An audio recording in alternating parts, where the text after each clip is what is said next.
Hey, how you doing? Tori is here. Today I wanted to show you this stylus I got from Ciscle.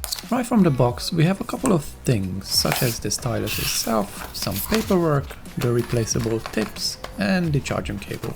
From first impression I can tell that this stylus feels quite similar to the original Apple Pencil.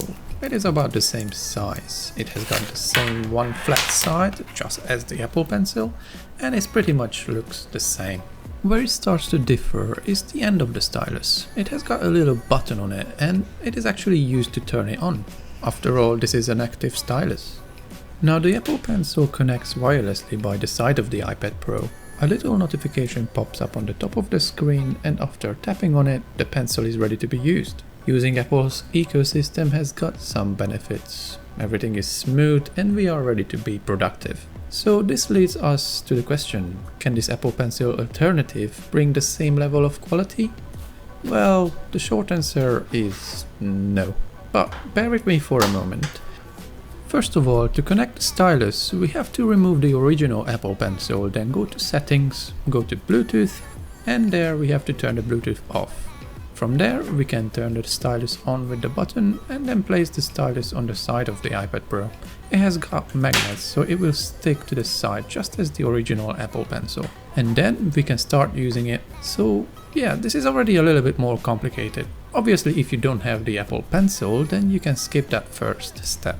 Using the stylus in Procreate, where most of the people will use it, it is actually not bad.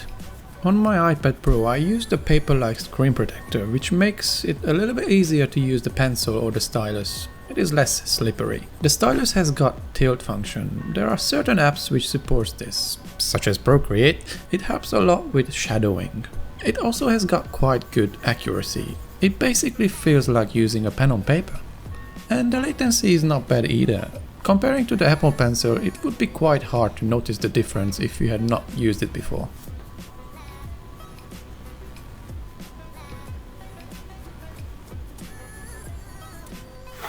Few other things to mention, such as the charging of the stylus. Now we know that the Apple Pencil charges wirelessly from the side of the iPad Pro. Unfortunately the stylus is not able to do that. Instead it needs this charging cable which has got a magnetic slot and we just have to place the stylus in it. And then the red LED light will indicate that it is charging.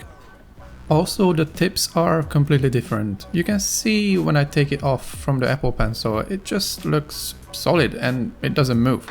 However, when I take the stylus tip off we have a completely different head. It has got this tiny spring mechanism which I assume is really fragile, so better be careful with it. I was hoping the tips are interchangeable, but when I put one on the other one it just doesn't fit.